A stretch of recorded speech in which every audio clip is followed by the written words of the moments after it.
नमस्कार। मैं सुधीर श्रीवास्तव ज्योतिष अनुसंधान केंद्र में आपका स्वागत करता हूँ।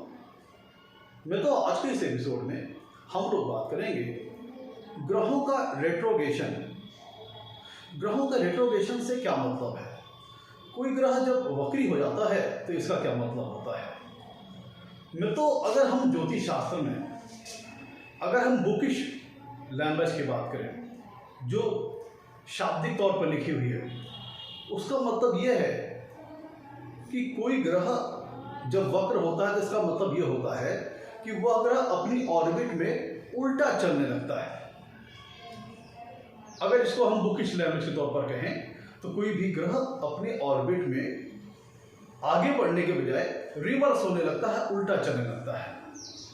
यह एक बुकिश लैंग्वेज है। लेकिन क्या ये प्रैक्टिकली संभव है? हमारे सोलर सिस्टम में जितने भी ग्रह हैं सब के सब एक ही डायरेक्शन में आगे की ओर बढ़ते हैं। कोई भी रिवर्स नहीं होता, कोई भी पीछे नहीं आता। तो फिर क्या जो बुकिश लैंग्वेज लिखी है वो गलत है? वास्तव में अगर असल में हम बात करें तो ग्रहों का वक्री होना, ग्रहों का रेट्रोगेट होना, यह एक असली में होने वाली घटना नहीं है। ये एक प्रकार का इल्यूजन है, ये एक प्रकार का भ्रम है जो जनरेट होता है। तो इसको हम कैसे देखें?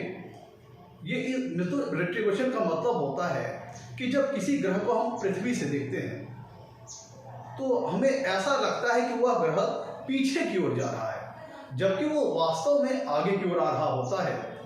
वो उसने अपनी डायरेक्शन को नहीं चेंज किया होता, वो जिस डायरेक्शन में चल रहा होता है उसी डायरेक्शन में चेंज कर रहा होता है।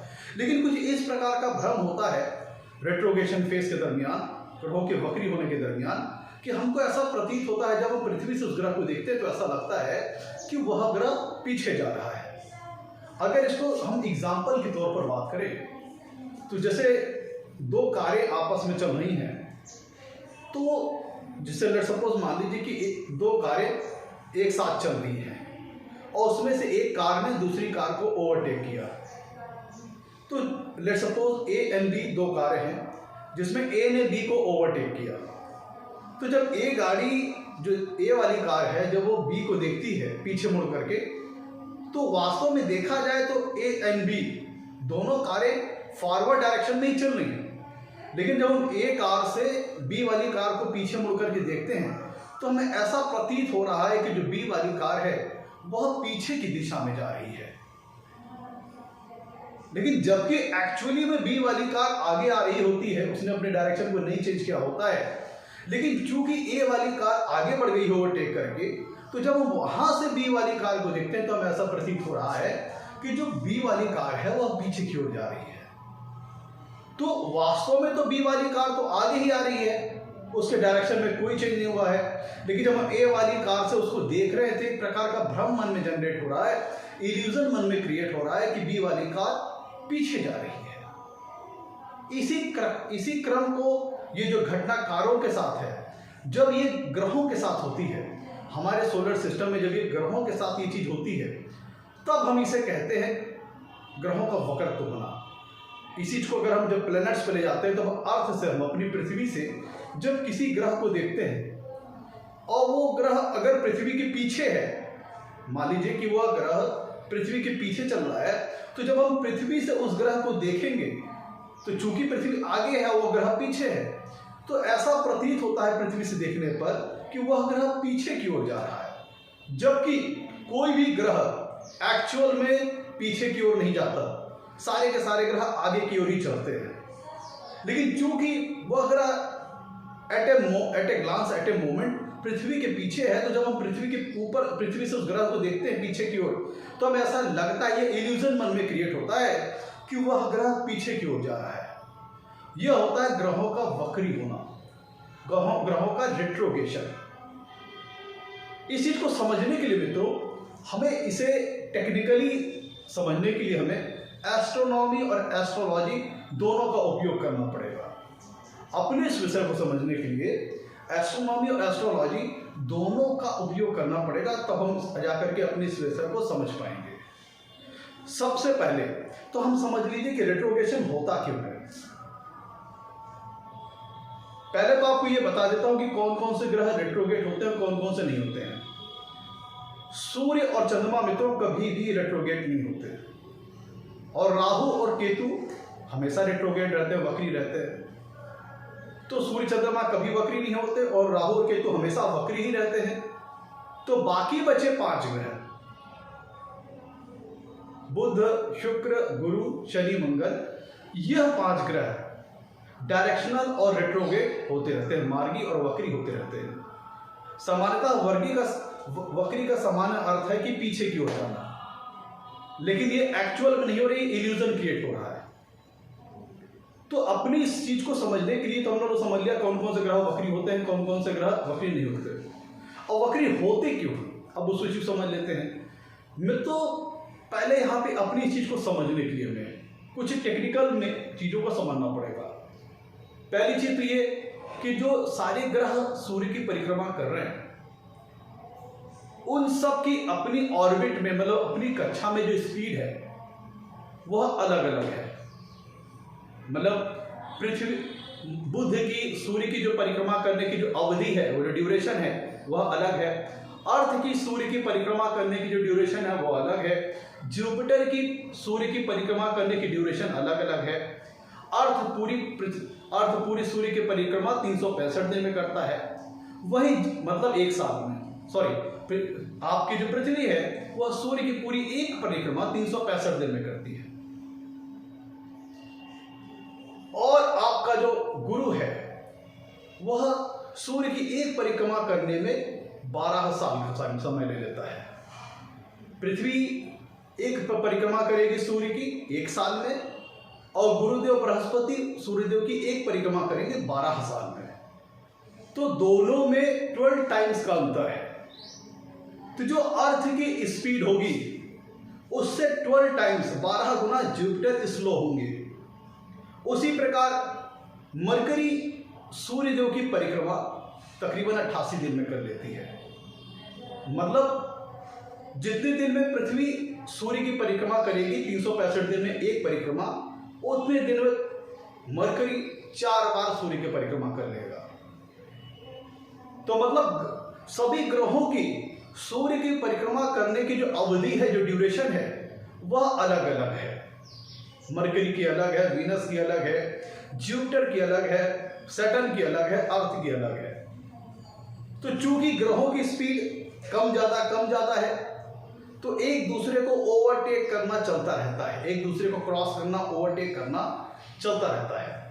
पहली चीज तो ये क्लियर होगी कि रेट्रोग्रेशन होने का एक कारण ये है कि सभी ग्रहों की जो स्पीड है या जो ड्यूरेशन लगता है सूर्य की परिक्रमा करने का, वह अलग अलग है। और दूसरा कारण में तो ये है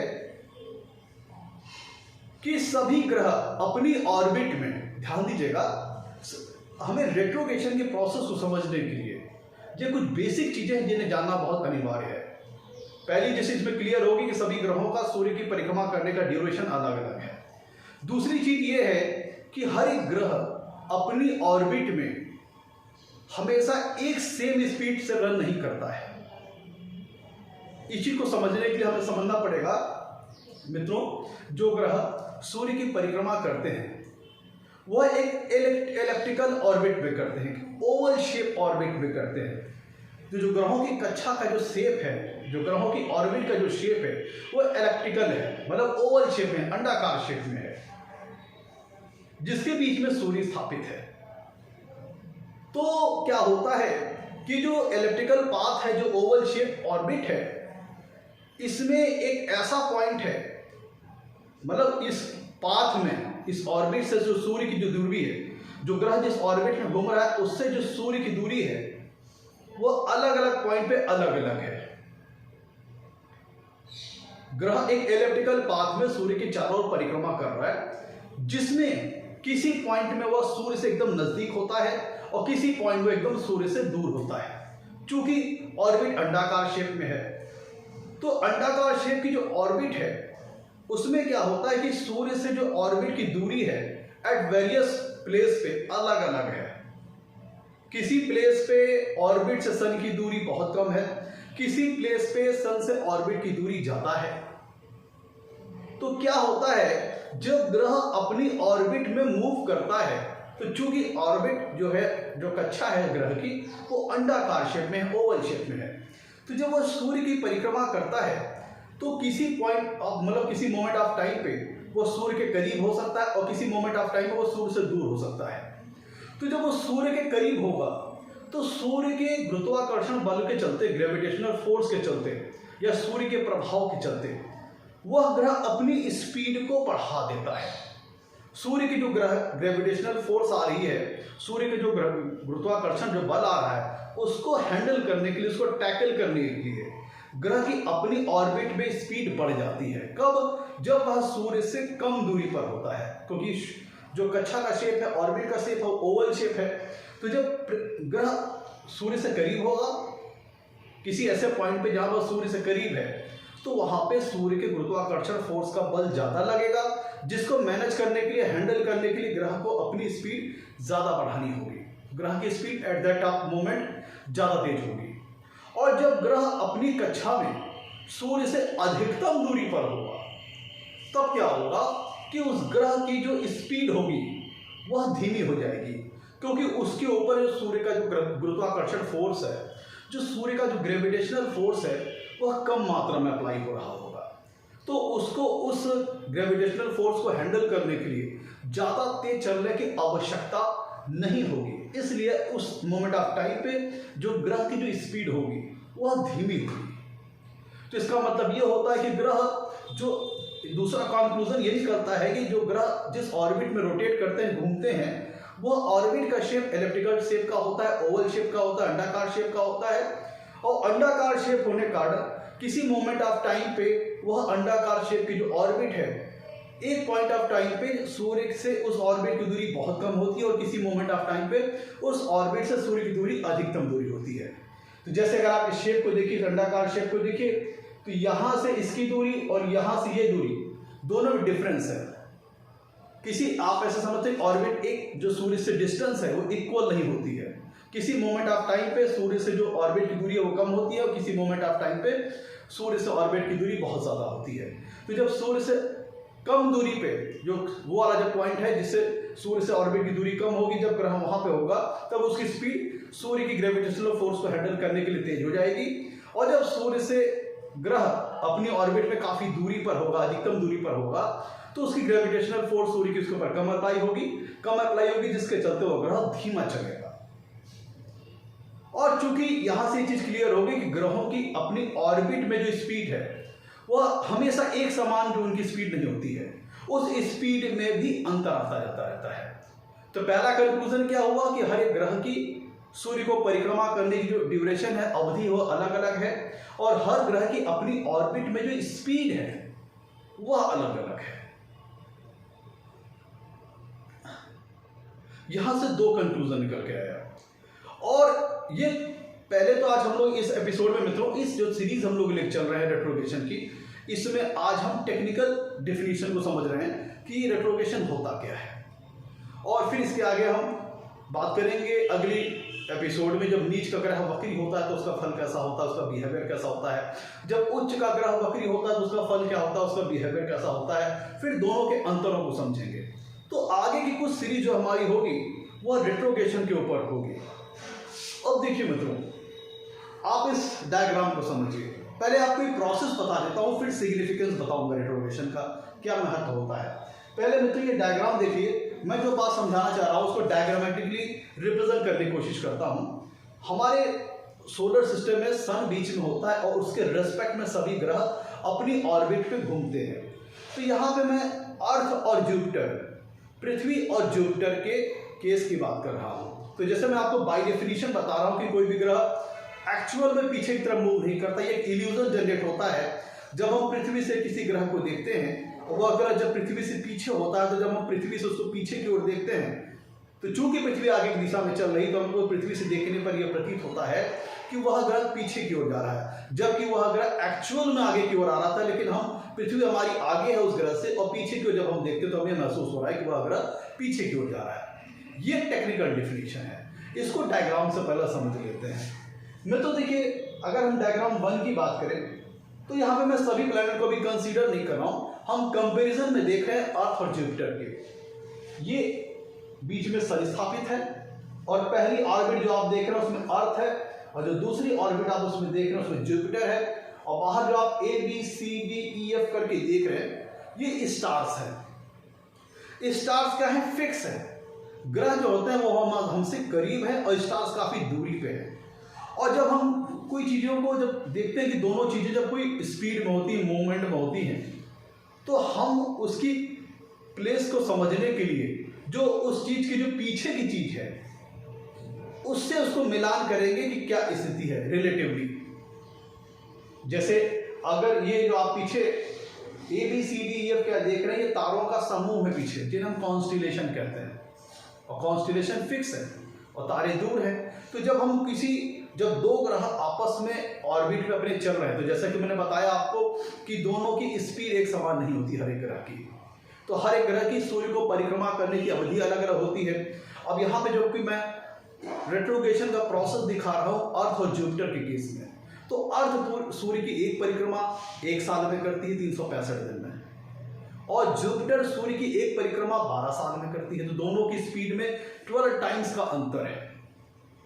अब देखिए, तो इस डायग्राम में देखिए, लेट सपोज मान लीजिए कि ये एक डायग्राम है जिसमें पहली ऑर्बिट अर्थ की है, दूसरी ऑर्बिट जुपिटर की है।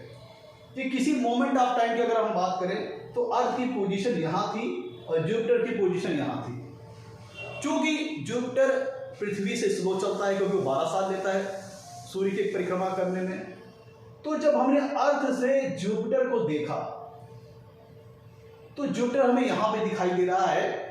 और उसके हमें कैसे पता चलेगी जुपिटर की पोजीशन? क्योंकि जब हमारी जो पृथ्वी से जो दृष्टि जा रही है जुपिटर की ओर, तो वो जा रही है ई तारों के झुंड तक, जो तारों का झुंड है ई नाम का, वहां तक हमारी दृष्टि जा रही है। तो उसके रिस्पेक्ट में हम जुपिटर की पोजीशन देख रहे हैं। तो ये किसी मोमेंट ऑफ टाइम में, जब हम बात करें किसी मोमेंट ऑफ टाइम में, पृथ्वी यहाँ थी, जुपिटर यहाँ था, और जब हम पृथ्वी से देख रहे थे जुपिटर को, उस वक्त जुपिटर अपनी ऑर्बिट में पृथ्वी से आगे की ओर था। और जब हम पृथ्वी से जुपिटर की ओर देख रहे थे with respect to group of stars, ई तारों का जो समूह है, जब उसके रिस्पेक्ट में हमने देखा तो ई जो है, जो जुपिटर था, वह ई तारों का झुंड जो है उसके सामने था। ये किसी मोमेंट ऑफ टाइम पे हमने ऐसा देखा कि जुपिटर था वो ई तारों के झुंड के सामने था और उस समय पृथ्वी जुपिटर के पीछे थी। लेकिन चूंकि पृथ्वी की स्पीड जुपिटर की स्पीड से ज्यादा है, तो जाहिर सी बात है पृथ्वी जुपिटर को ओवरटेक करके आगे निकल जाएगी। तो पहले हमने दूसरे डायग्राम पे आ जाते हैं। यहां से क्लियर हो गया, पहला था कि at the moment of time जब पृथ्वी जुपिटर से पीछे थी, तो हमने जब पृथ्वी से जुपिटर को देखा तो जुपिटर हमें ई तारों के झुंड के सामने दिखाई पड़ा। जब हम दूसरे डायग्राम में देखते हैं, क्योंकि पृथ्वी की स्पीड जुपिटर से ज्यादा थी, तो पृथ्वी आगे बढ़ते बढ़ते जुपिटर के बराबर आ गई, आगे बढ़ते बढ़ते जुपिटर के बराबर आ गई। और जब हमने अर्थ से उस समय जुपिटर को देखा तो जुपिटर डी तारों के झुंड के सामने था। जुपिटर जो था डी तारों के झुंड के सामने था। यहाँ पे अर्थ और जुपिटर दोनों एक दूसरे के बराबर थे। चूंकि पृथ्वी की स्पीड जुपिटर से ज्यादा थी, तो पृथ्वी धीरे धीरे तेजी से एक समय में जुपिटर कम चलेगा और उतने ही समय पृथ्वी ज्यादा चल जाएगी। तो पृथ्वी जुपिटर के बराबर आ गई, और जिस समय बराबर आ गई, जब हमने अर्थ से जुपिटर को देखा तो जुपिटर जो था वो डी तारों के झुंड के सामने था। अभी तक सब कुछ सामान्य चल रहा था, अभी तक सब कुछ सामान्य चल रहा था। अब यहां से जब अर्थ जुपिटर के बराबर आ गई, और चूंकि अर्थ की जो चलने की जो स्पीड है वो जुपिटर से ज्यादा है, अब जब उसके जुपिटर के बराबर आ गई है डायग्राम नंबर 2 में, अब यहीं से ही रेट्रोगेशन की कहानी बनना शुरू हो जाएगी।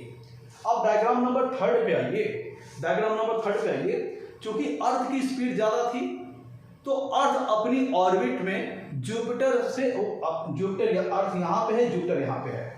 जुपिटर किसी मोमेंट ऑफ टाइम में धीमे चलेगा तो थोड़ा आगे बढ़ेगा, और अर्थ की स्पीड ज्यादा है तो ज्यादा आगे बढ़ जाएगी।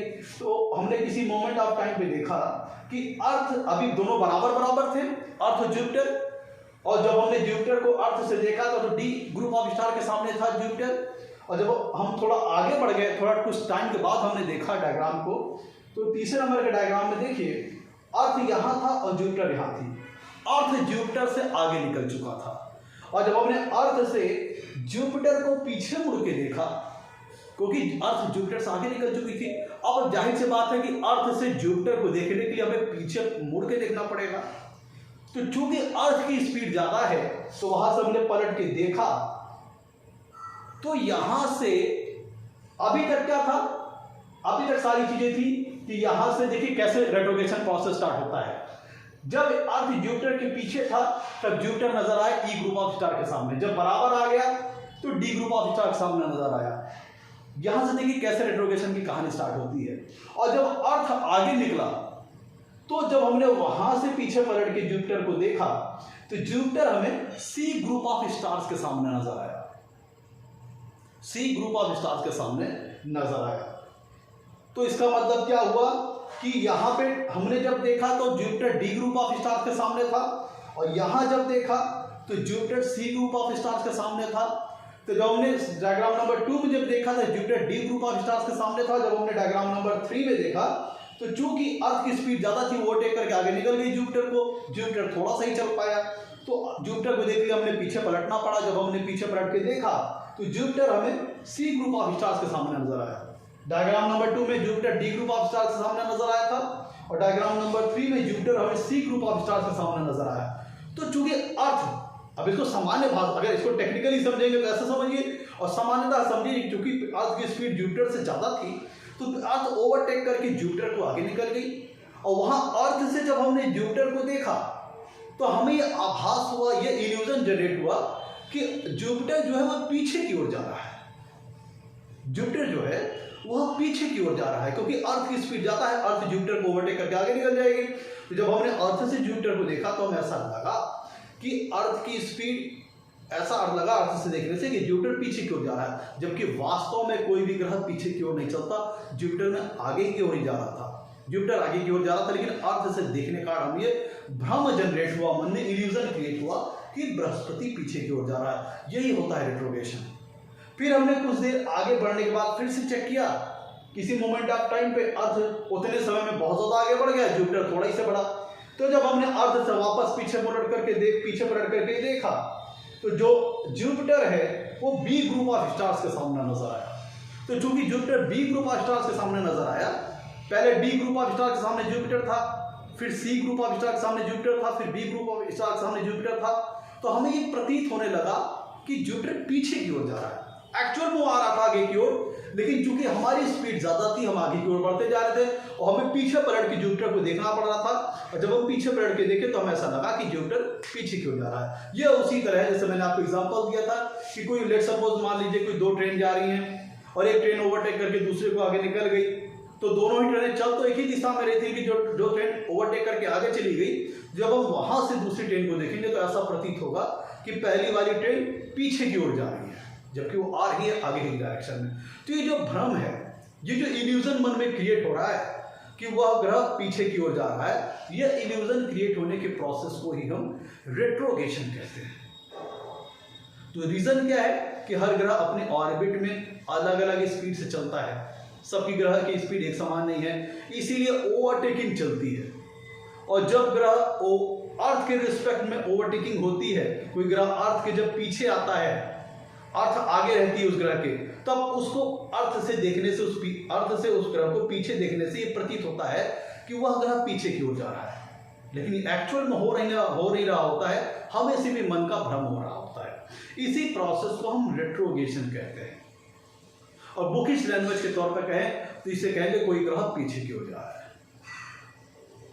अब यहां से क्या मतलब की बातें निकलती हैं, आप अगर देखिए, जब अगर हम इसको एस्ट्रोलॉजी में देखते हैं कि कोई ग्रह जब वक्री होता है, तो आप देखेंगे जिस समय वो वक्री रहता है, दिनों दिन उसकी डिग्री को घटता हुआ दिखाया जाता है।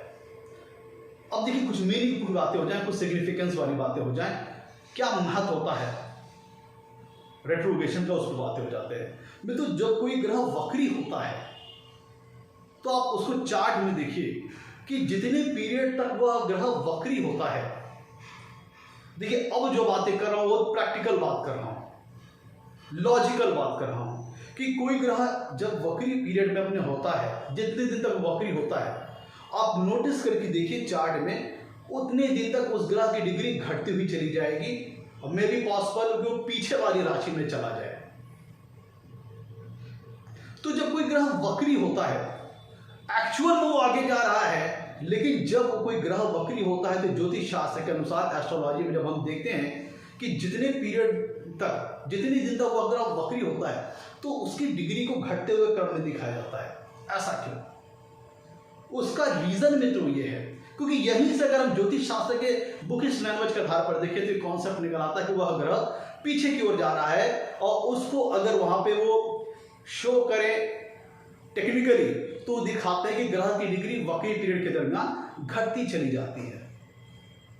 लेकिन इसका एक्चुअल में लॉजिकल रीजन क्या है, इसको आपको एस्ट्रोनॉमी के आधार पर देखना पड़ेगा। इसको आपको यहाँ पे एस्ट्रोनॉमी को एस्ट्रोलॉजी से रिलेट करना पड़ेगा। मैंने आपको बताया था कोई ग्रह जब अपनी ऑर्बिट में चलता है और चूंकि ऑर्बिट का जो शेप है वो अंडाकार है और अंडाकार शेप होने के कारण, उस अंडाकार ऑर्बिट का जो शेप होने के कारण उस ऑर्बिट में एक ऐसा पॉइंट होता है जो सूर्य से बहुत कम दूरी पर होता है और एक ऐसा पॉइंट होता है जो सूर्य से बहुत अधिक दूरी पर होता है। जो सूर्य से सबसे कम दूरी पर होता है उसे पेरिहेलियन कहते हैं और जो सूर्य से सबसे अधिकतम दूरी पर होता है उसे एफिलियन कहते हैं। अब ऑर्बिट का वो पॉइंट जो सूर्य से सबसे कम की दूरी पर है, वहां पे सूर्य की ग्रेविटेशनल फोर्स का इफेक्ट सबसे ज्यादा होगा, जिसे टैकल करने के लिए, जिसे हैंडल करने के लिए उस मोमेंट, उस प्लेस पर ग्रह की स्पीड बहुत ज्यादा होगी। और ऑर्बिट का वो प्लेस जो सूर्य से बहुत अधिक दूरी पर है, वहां पे सूर्य की ग्रेविटेशनल फोर्स का प्रभाव कम होगा, तो वहां पे ग्रह रिलैक्स हो जाएगा, धीमे चलेगा। तो इससे ये कंक्लूजन निकल के आ गया कि ग्रह अपनी ऑर्बिट में हमेशा एवरी टाइम एक स्पीड पर नहीं चलते। जब वो सूर्य के करीब आएंगे तो उनकी स्पीड तेज होगी और अपनी ऑर्बिट में जब सूर्य से अधिकतम दूरी पर होंगे तो उनकी स्पीड धीमी होगी। इसका मतलब क्या हुआ कि ग्रह जो है उनकी स्पीड में एक समानता नहीं रहती है, कभी वो धीमी होती है, कभी तेज होती है। और जब वो सूर्य से अधिकतम दूरी पर होते हैं अपनी ऑर्बिट में तो उनकी ग्रह की स्पीड धीमी हो जाती है और पास आने में जब वो अपनी ऑर्बिट में सूर्य से पास होते हैं तो गति तेज होती है। इसका मतलब ये है कि अगर इसको हम एस्ट्रोलॉजिकली अगर रिलेट करके देखें, अब देखिए थोड़ा मतलब वाली बात है, समझिएगा कायदे से, एस्ट्रोलॉजी के से रिलेट करके देखें तो अगर हम शनि की बात करें, शनि जो एक राशि को गोचर करने में 2.5 साल का समय लेते हैं और पूरी 12 राशियों के एक चक्र को गोचर करने में 30 साल का समय लेते हैं। अब लेट सपोज मान लीजिए कि शनि को एक राशि को गोचर करने का टाइम कितना लगता है, 2.5 साल का। और जैसा मैंने बताया आपको, एस्ट्रोलॉजी में कोई ग्रह जब वक्री होता है तो उसकी डिग्री को घटता हुआ दिखाया जाता है जब तक वह ग्रह वक्री रहता है। तो अगर उसकी डिग्री को ना घटाए तो क्या होगा? तो जैसा कि हमें पता है कि अगर उसकी डिग्री को उस वक्रत्व पीरियड के दरमियान अगर नहीं घटाते तो क्या होगा? तब होगा ये कि शनि 2.5 साल से पहले उस राशि के गोचर को कंप्लीट कर लेगा। शनि 2.5 साल से पहले उस राशि को गोचर कंप्लीट कर लेगा और जबकि ऐसा नहीं है, प्रैक्टिकली शनि एक राशि को गोचर करने में 2.5 साल का समय लेते हैं। तो फिर यहाँ पे अगर हम एस्ट्रोनॉमी के कॉन्सेप्ट को एस्ट्रोलॉजी से रिलेट करते हैं तो कुछ बातें पकड़ में आती हैं। बात ये कि जैसा हमें पता था जब कोई ग्रह अपनी ऑर्बिट में सूर्य से जब करीब होता है तो तेज चलता है और अपनी ऑर्बिट में जब सूर्य से दूरी पर होता है तब धीमे चलता है।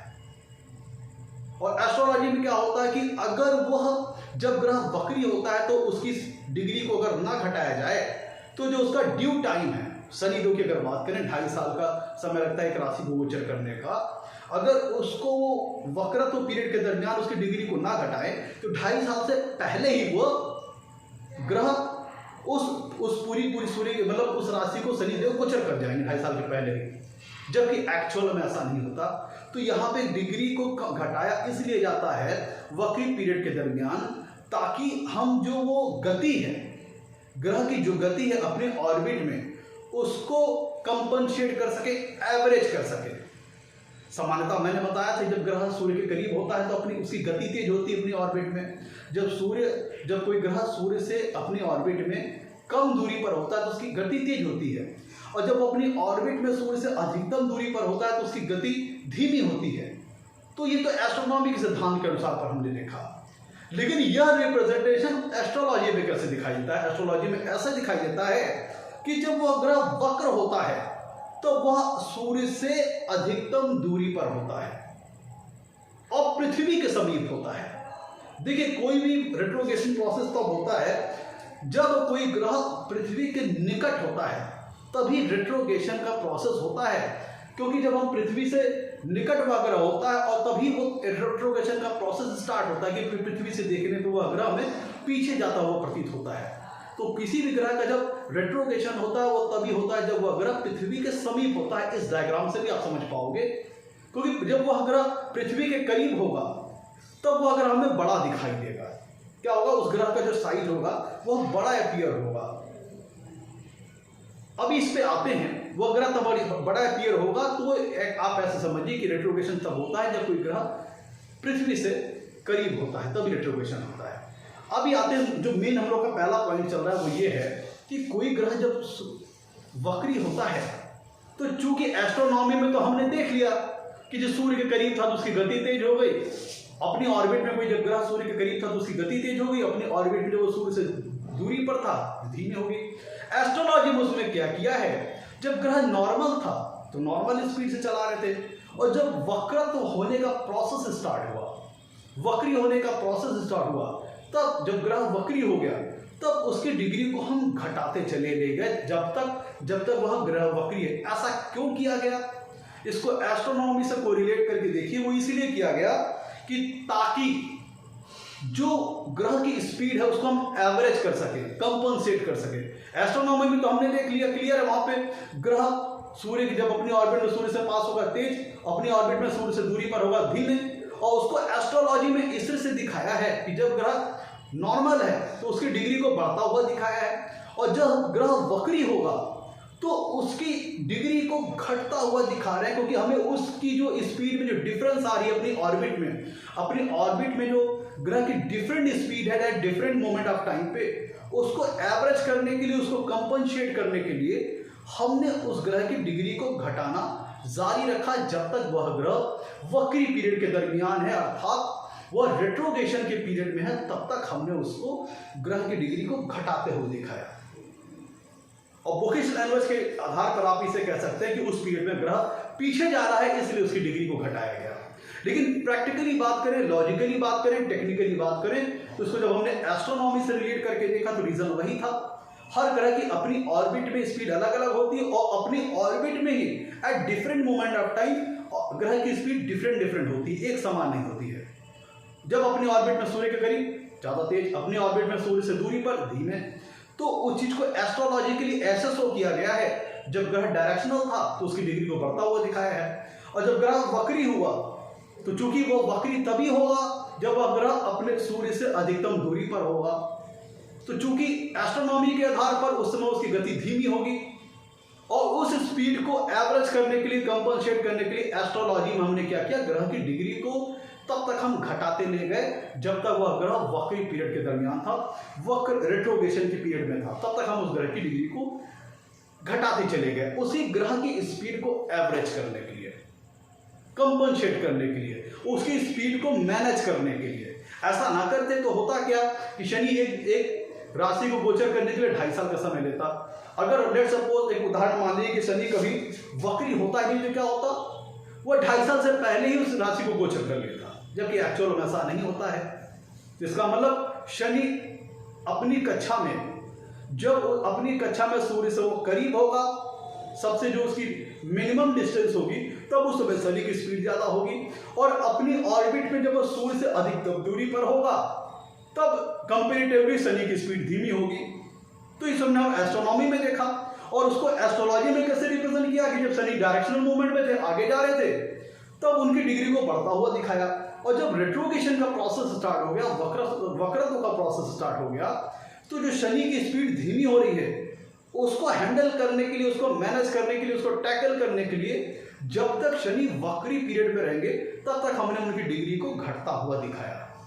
यह प्रैक्टिकल रीजन है, और एस्ट्रोलॉजी में इसी को कहा गया कि डिग्री इसलिए घटाते हुए दिखाया गया है क्योंकि वह ग्रह पीछे जा रहा है। तो यह तो सच्चाई नहीं है, यह तो एक इल्यूजन है कि वो अगर आप पीछे जा रहा है।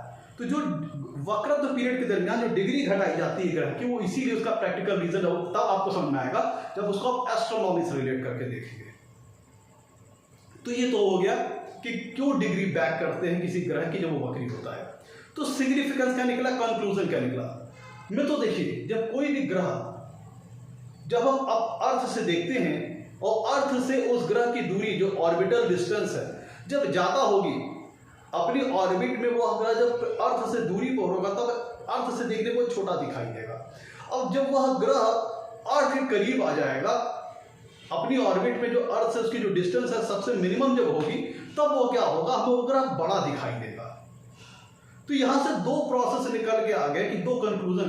कोई ग्रह वक्री तब होता है कि जब वो अपनी कक्षा में सूर्य से अधिकतम दूरी पर होता है और पृथ्वी से जो उसकी निकटतम दूरी है अपनी ऑर्बिट में, जब वो पृथ्वी के समीप होता है तभी वक्रत्व का प्रोसेस होता है, रिट्रोग्रेशन का प्रोसेस होता है। क्योंकि पृथ्वी से देखने से ही आभास होता है कि वह ग्रह पीछे जा रहा है। तो जब ये गाड़ी, मैंने बताया था ओवरटेक करने वाला प्रिंसिपल, कि जब कोई पहली गाड़ी के दूसरी गाड़ी जब पास होगी तभी तो भ्रम होगा, तभी तो ये इल्यूजन मन में जनरेट होगा कि दूसरी वाली गाड़ी जो पीछे चल रही है, आगे वाली गाड़ी से देखने से ऐसा लगेगा वो पीछे जा रही है। लेकिन ऐसा होगा कब, जब दोनों के बीच में डिस्टेंस कम हो। तब जब कोई भी ग्रह अपनी ऑर्बिट में पृथ्वी से सबसे मिनिमम डिस्टेंस पर होगा, सबसे कम दूरी पर होगा, तो वो क्या होगा, पृथ्वी से देखने में बड़ा दिखाई देगा। ऐसा आभास होगा कि वो अपने नॉर्मल शेप से बड़ा है। और चूंकि जब ये वक्रत्व का प्रोसेस हो रहा होता है, रेट्रोग्रेशन का प्रोसेस हो रहा होता है, तो वह ग्रह पृथ्वी से समीप होता है, तभी रेट्रोग्रेशन का प्रोसेस होता है। तो इसका मतलब क्या है कि वह ग्रह पृथ्वी के समीप है जब रेट्रोग्रेशन का प्रोसेस होगा, वक्री का प्रोसेस होगा। तो इसका मतलब क्या हुआ कि उस ग्रह का पृथ्वी के ऊपर, मतलब जो पृथ्वी के ऊपर जो जीव जंतु रह रहे हैं, हम लोग जो रह रहे हैं, उनके ऊपर उस ग्रह का इंपैक्ट सामान्य से अपेक्षा ज्यादा होगा। मैंने अभी आपको यहाँ पर रीजन टेक्निकली समझाया कि रेट्रोग्रेशन तब होता है जब कोई ग्रह और पृथ्वी आसपास होती है भाई, क्योंकि जब हम आसपास देखेंगे और कंपैरिजन में देखेंगे तभी हमको एक भ्रम और इल्यूजन होगा कि वह ग्रह पीछे जा रहा है। ऐसा कब होगा, जब दोनों आसपास होंगे।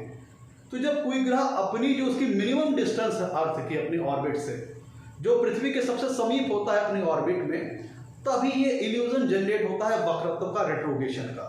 तो इसका एक पहला कंक्लूजन कहने निकल के आता है, कोई ग्रह जब वक्री होता है तो अर्थ से समीप होता है। तो जब अर्थ से समीप होता है तब उसकी स्ट्रेंथ ज्यादा होगी। तो जो अर्थ पे जो लोग रह रहे होते हैं, जो लोग रह रहते हैं, उनको प्रभावित करने की शक्ति, उनको इन्फ्लुएंस करने की शक्ति उस ग्रह की सामान्य से ज्यादा होगी। इसे हम अगर एस्ट्रोलॉजिकली देखें तो इसे हम चेष्टा बल भी कहते हैं कि कोई ग्रह जब वक्री होता है तो उसे चेष्टा बल मिलता है षड्बल में, कि जो उस ग्रह की स्ट्रेंथ को बढ़ाता है। अब नॉर्मली समझिए, अभी आपसे कोई व्यक्ति 5 किलोमीटर दूर है, तब उस व्यक्ति का आपके ऊपर इन्फ्लुएंस क्या होगा, और जब वो व्यक्ति जस्ट आपके 2 हाथ सामने आ जाए तब उस व्यक्ति का आपके ऊपर इन्फ्लुएंस क्या होगा। तो वही प्रोसेस तभी होती है, जब कोई ग्रह पृथ्वी के समीप होता है तभी रेट्रोग्रेशन होता है, और जब पृथ्वी के समीप होगा तो इसका मतलब कि पृथ्वी पर उसका इन्फ्लुएंस ज्यादा होगा, इंपैक्ट ज्यादा होगा।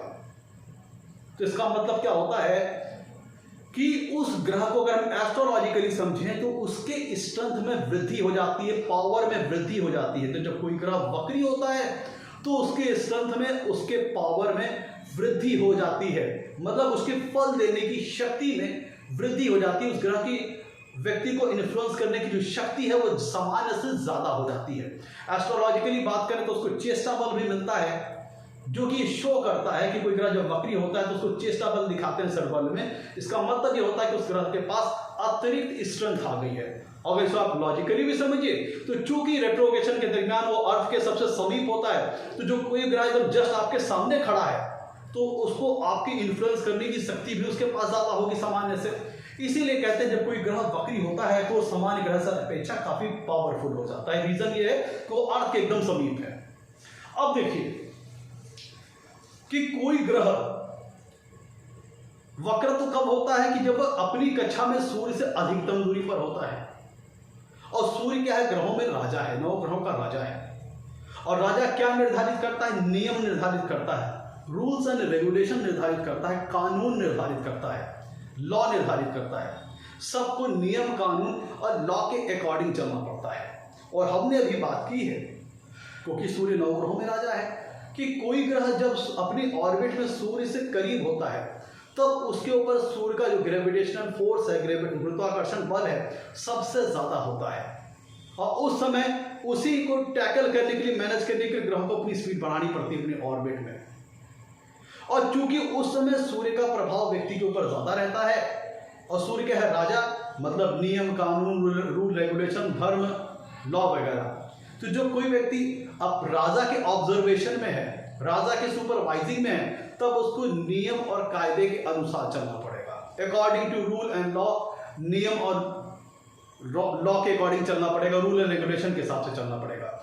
लेकिन कोई रेट्रोग्रेशन में क्या होता है कि कोई ग्रह तब वक्री होता है जब वो सूर्य से अधिकतम दूरी पर होता है अपनी कक्षा में, इसीलिए वो धीमे हो जाता है, क्योंकि उस समय उसके ऊपर सूर्य की ग्रेविटेशनल फोर्स का प्रभाव बहुत कम होता है, इंपैक्ट बहुत कम होता है। तो इसका मतलब क्या हुआ कि अगर मान लीजिए कि आप किसी राज्य में विचरण कर रहे हैं और राजा उस दिन छुट्टी पर है, राजा उस दिन छुट्टी पर है। राजा कौन, मतलब नियम कानून, रूल रेगुलेशन और लॉ। और राजा अगर छुट्टी पे, इसका मतलब क्या हुआ, आप अपने आप को स्वतंत्र महसूस करेंगे, फ्री महसूस करेंगे, क्योंकि आपको तब उस समय लगेगा कि जो आपको दंडित कर सकता है, जो आपको पीड़ित कर सकता है, जो आपको ये प्रेशर डाल रहा है कि आपको रूल और रेगुलेशन के हिसाब से रहना है, लॉ को फॉलो करना है, वह छुट्टी पे है। तो जब वो छुट्टी पे, तो हम फ्री है, रिलैक्स, आप अपनी मनमानी करेंगे, अपने मनमानी ढंग से फल करेंगे। तो इसी चीज को आप ग्रहों के हिसाब से देखिए कि कोई ग्रह जब अपनी ऑर्बिट में सूर्य से अधिकतम दूरी पर होता है तो सामान्यतः तब वक्रत्व, रेट्रोग्रेशन का प्रोसेस होता है, वक्रत्व का प्रोसेस होता है। तो इसका मतलब क्या हुआ कि उस समय उस ग्रह के ऊपर सूर्य की ग्रेविटेशनल फील्ड, ग्रेविटेशनल फोर्स सबसे ज्यादा कम होती है, सबसे लेस होती है। तो क्या था, उस समय ग्रह अपने आप को फ्री महसूस करने लगता है, तो वो अनप्रेडिक्टेबल पैटर्न पर अपने जो फल होते हैं जातक को वो देने लगता है। इसे अगर एस्ट्रोलॉजिकली रिलेट करें तो चूंकि उसके ऊपर ऐसा लगता है कि राजा का प्रभाव कम है, ना के बराबर है, तो वो अपनी मनमानी करने लगता है, क्योंकि वो अपने आप को रूल एंड रेगुलेशन से, नियम कानून के बंधन से फ्री महसूस करने लगता है। तो फिर वो अपने आप को रिलैक्स महसूस करने का मनमाने ढंग से फल देने लगता है। इसीलिए कहा जाता है कि जो रेट्रोग्रेड प्लेनेट होते हैं, जो वक्री प्लेनेट होते हैं, उनके फलों को पकड़ पाना मुश्किल होता है। अनप्रेडिक्टेबल मैनर में, मतलब अनसर्टन तरीके से वो फल देने लगते हैं, अनस्टेबल तरीके से, ड्रामेटिक तौर पर रेट्रोग्रेड प्लैनेट अपने फल वगैरह देने लगते हैं, जिसका रीजन यही होता है कि वो अपनी कक्षा में सूर्य से अधिकतम दूरी पर है, जिसके कारण वो अपने आप को रिलैक्स महसूस कर रहे हैं। राजा के जो नियम कानून, रूल रेगुलेशन का बंधन है, उससे अपने आप को फ्री महसूस कर रहे हैं। इसीलिए से रेट्रोग्रेड प्लैनेट अपने आप को अपना मनमाना ढंग शुरू कर देते हैं। और एक चीज को एस्ट्रोनॉमी के तौर पर भी देखिए और एस्ट्रोलॉजी के तौर पर देखिए कि कोई ग्रह जब वक्री होता है तो सूर्य से अपनी कक्षा में अधिकतम दूरी पर होता है और पृथ्वी से समीप होता है, और उस समय उसकी स्पीड धीमी हो जाती है क्योंकि सूर्य से अधिकतम दूरी पर होता है अपने कक्षा में। तो पृथ्वी के ऊपर, तो चूंकि पृथ्वी से समीप, तो उसका मतलब क्या हुआ कि पृथ्वी में जो लोग रह रहे हैं उनके ऊपर उस ग्रह का प्रभाव बढ़ गया। लेकिन उस ग्रह की स्पीड धीमी है सामान्य ग्रह की अपेक्षा, क्योंकि वो अपनी ऑर्बिट में सन से अधिकतर दूरी पर है। तो इसका मतलब क्या हुआ, दूसरा कंक्लूजन, कि वक्री ग्रह स्ट्रेंथ वाइज बहुत पावरफुल होते हैं, लेकिन चूंकि सन से दूर होते हैं तो मनमाने ढंग से फल दे सकते हैं, ड्रामेटिक तौर पर फल दे सकते हैं, अनसर्टन तरीके से फल दे सकते हैं, क्योंकि उनको लगता है कि हम नियम कानून के बंधन से परे हैं, रूल रेगुलेशन से फ्री हैं, तो थोड़ा मनमाने ढंग से ड्रामेटिक तरीके से अपने फल दे सकते हैं। लेकिन चूंकि उनकी एस्ट्रोनॉमी के आधार पर देखें तो उनकी गति उस वक्त रेट्रोग्रेशन की प्रोसेस के दरमियान धीमी है, और जिन्हें हम एस्ट्रोलॉजिकली भी क्या करते हैं कि जब कोई ग्रह वक्री होता है तो उस समय, जैसा मैंने बताया आपको, ग्रह की डिग्री को घटता हुआ दिखाया जाता है। तो इसका मतलब क्या हुआ, रेट्रोग्रेड प्लैनेट पावर में पावरफुल होता है, स्ट्रेंथ वाइज पावरफुल होता है, लेकिन स्पीड से स्लो होता है। तब कोई भी ग्रह जब अपनी सामान्य, जब रेट्रोग्रेशन फेज के दरमियान क्या होता है, वक्रत्व के दरमियान क्या होता है कि कोई ग्रह के पास जो स्ट्रेंथ है वो अपनी सामान्य अवस्था से कहीं ज्यादा उसके पास स्ट्रेंथ है, उस ग्रह के पास पावर ज्यादा है जब वह ग्रह वक्री होता है। तो स्ट्रेंथ वाइज तो बहुत पावरफुल हो गया, लेकिन सामान्य ग्रह की अपेक्षा उसकी स्पीड धीमी है। अब वो ग्रह पावर में जाता है लेकिन स्पीड धीमी, जिसका मतलब क्या हुआ, अब उस ग्रह की पावर जाता है क्योंकि वो अर्थ के करीब है, तो निश्चित तौर पर आपके जीवन को प्रभावित करेगा क्योंकि वो अर्थ के करीब है। लेकिन सामान्य ग्रहों की अपेक्षा उसकी स्पीड धीमी है जब वो वक्री होता है, तब क्या करेगा भाई, कोई ग्रह जो पावरफुल है लेकिन सामान्य ग्रह की अपेक्षा धीमी है, उसकी रफ्तार है, तो क्या करेगा, फल भी धीमा देगा, डिले करेगा, लेट वगैरह करेगा। तो लेट कैसे करेगा, अगर इसको एस्ट्रोलॉजिकली देखें, एस्ट्रोनॉमी में तो हमने देख लिया कि उस ग्रह की स्पीड धीमी थी और स्ट्रेंथ वाइज वो पावरफुल था क्योंकि अर्थ के पास था। और एस्ट्रोलॉजिकली देखें तो जब वो वक्र था तो उसकी स्पीड को मैनेज करने के लिए हमने उसकी डिग्री को घटाना शुरू कर दिया, लेकिन चूंकि पृथ्वी के समीप होने के कारण उसकी स्ट्रेंथ ज्यादा थी और साथ ही साथ उसकी स्पीड धीमी थी। जब उसकी एस्ट्रोनॉमी के आधार पर हमने देखा जब उसकी गति धीमी थी तो फल, और एस्ट्रोलॉजिकली उसको कोरिलेट करें तो फल भी वो धीमे देगा। तो जब फल वो धीमे देगा तो क्या करेगा, सामान्य ग्रहों की अपेक्षा डिले करेगा, लेट करेगा। और डिले और लेट कैसे करेगा, आपको लाइफ में ऑब्स्टेकल्स ला देगा, अप एंड डाउन्स ला देगा, फ्लक्चुएशंस ला देगा। तो कोई भी ग्रह, एक ये कंक्लूजन निकलता है, जब कोई ग्रह वक्री होता है तो स्ट्रेंथ वाइज तो पावरफुल होता है, और पावरफुल होता है तो निश्चित तौर पर आपके जीवन के ऊपर अपना असर वो पक्का छोड़ेगा ही छोड़ेगा, क्योंकि रेट्रोगेशन के कारण उसकी जो अर्थ से समीपता है बहुत कम है, अर्थ के पास है, इसलिए उसका इंपैक्ट भी अर्थ के ऊपर ज्यादा है। लेकिन स्पीड वाइज धीमे है तो क्या करेगा, सामान्य ग्रहों की अपेक्षा फल भी धीमे देगा। ताकतवर होने के कारण आपके कार्यों में वो अवरोध ला सकता है, डिले कर सकता है, धीमे कर सकता है, क्योंकि वो स्पीड स्ट्रेंथ वाइज पावरफुल है, लेकिन धीमे होने के कारण धीमे फल देगा। तो वो अपने फलों में डिले लाने के लिए आपकी लाइफ में ऑब्स्टेकल्स ला सकता है, डिले ला सकता है, लेटनेस ला सकता है, थोड़ी ऑब्स्टेकल उतार चढ़ाव ला सकता है, फ्लक्चुएशंस ला सकता है। जिसका मतलब ये निकलता, कोई ग्रह जब डायरेक्शनल मूवमेंट में होता है तो जो उसकी फल देने की रफ्तार होगी उससे धीमे फल देगा वक्री ग्रह, क्योंकि उसकी स्पीड धीमे है। लेकिन डायरेक्शनल ग्रह का जो व्यक्ति के ऊपर इंपैक्ट होगा उससे कहीं ज्यादा इंपैक्ट होगा, कहीं ज्यादा इन्फ्लुएंस होगा वक्री ग्रह का, क्योंकि उसके पास स्ट्रेंथ जाता है सामान्य ग्रह की अपेक्षा। तो इसका मतलब ये निकलता है कि वक्री ग्रह अनप्रेडिक्टेबल मैनर में, अनसर्टन तरीके से, ड्रामेटिक तौर पर आपके जीवन को प्रभावित कर सकते हैं, आपके कार्यों को डिले कर सकते हैं, देरी कर सकते हैं, अवरोध वगैरह ला करके, डिले वगैरह ला करके, ऑब्स्टेकल वगैरह ला करके। अब इसका मतलब ये नहीं कि टोटली वो खराब ही रिजल्ट देंगे, वह अच्छा रिजल्ट भी दे सकते हैं, वो खराब रिजल्ट भी दे सकते हैं। ये चीज आ गई क्लियर कि वो सामान्य ग्रह की अपेक्षा आपकी लाइफ में फल धीमे देंगे क्योंकि उनकी गति धीमी है। तो इस कारण क्या मतलब कि स्मूथ फल ना दे करके थोड़ा उतार चढ़ाव, फ्लक्चुएशन, डिले वगैरह आपके वो लाइफ में ला सकते हैं। लेकिन सामान्य ग्रह की अपेक्षा वक्री ग्रह के पास स्ट्रेंथ ज्यादा है, पावर ज्यादा है, और उससे चेष्टा बल भी मिलता है सठ बल में। इसका मतलब ये निकलता है कि वक्री ग्रह स्ट्रेंथ में जाता है तो जो आपको हाइट करियर में, जो आपको लाइफ में सक्सेस डायरेक्शनल ग्रह दे सकता था, उससे कहीं बहुत बड़ी सक्सेस, कहीं बहुत बड़ी सफलता वक्री ग्रह दे सकता है, क्योंकि उसके पास डायरेक्शनल ग्रह की अपेक्षा बहुत ज्यादा स्ट्रेंथ है, बहुत ज्यादा पावर है, चेष्टा बल उसको प्राप्त है वक्रत्व होने कारण। तो सामान्य ग्रह की अपेक्षा आपको कहीं कंपैरेटिवली बहुत बड़ी सक्सेस, करियर में बहुत बड़ी हाइट दे सकता है। अब वो हम देखेंगे उसकी डिग्री और प्लेसमेंट के आधार पर आगे के एपिसोड में। तो मित्रों ये था आज का हमारा एपिसोड वक्री ग्रह के ऊपर। आज हम लोगों ने डिफिनीशन की बात की। आगे के एपिसोड में बात करेंगे कोई ग्रह जब नीच का होकर वक्री होता है, उच्च का होकर वक्री होता है तो क्या होता है, दोनों के बीच में डिफरेंसेस को भी देखेंगे, आगे के एपिसोड में कंसीडर करेंगे। आज के लिए मित्रों इतना ही। अगर आपको एपिसोड अच्छा लगा हो तो लाइक कीजिएगा, चैनल को सब्सक्राइब कीजिएगा। आज के लिए इतना ही मित्रों, नमस्कार, धन्यवाद।